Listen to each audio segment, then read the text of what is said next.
Allow me fixing everything, and today I'm going to show you how to test this alternator that is being fitted to a Mercedes Sprinter and a Vito.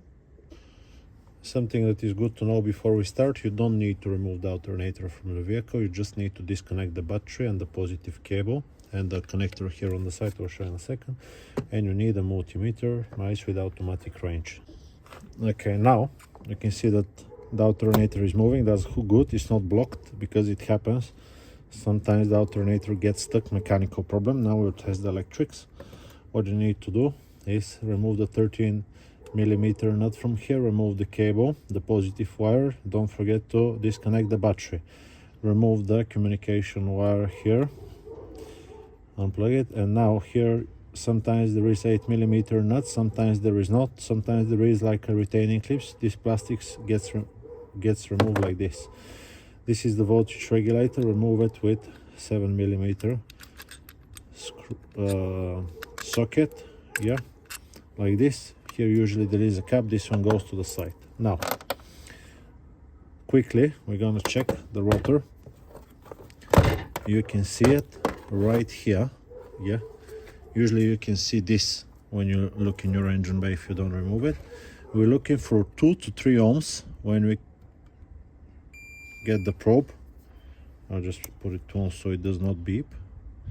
If you see the screen, 2.5 ohms. From 2 to 3 ohms is okay. Now it doesn't matter if it's this side, yeah, or the other side. So polarity is not a problem, it's just like a big wire. What we also need to check if there is continuity between the slip rings and the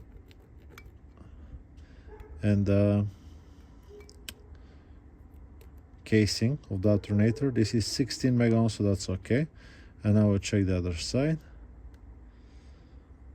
14, 17 mega ohms, that's perfectly fine.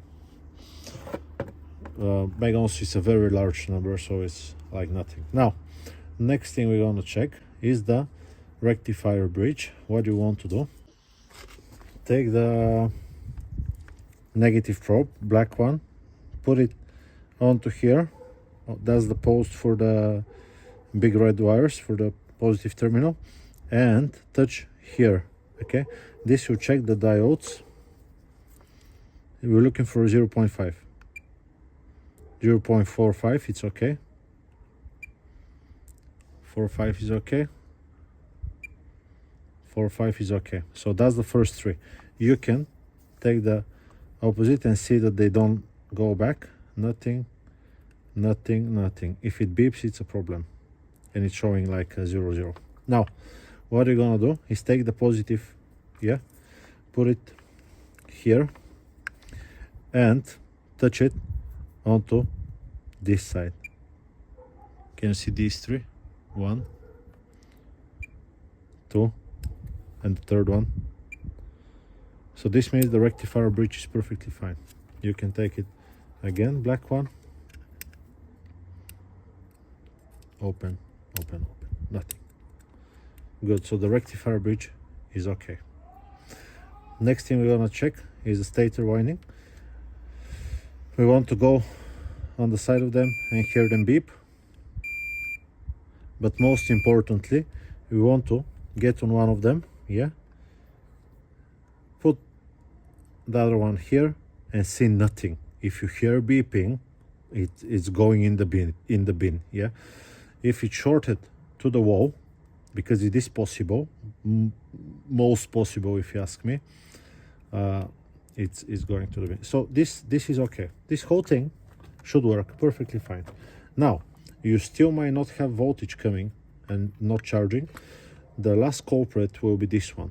What you can do, which is not testing the alternator, but you can check the voltage that comes to the cable when the ignition is on.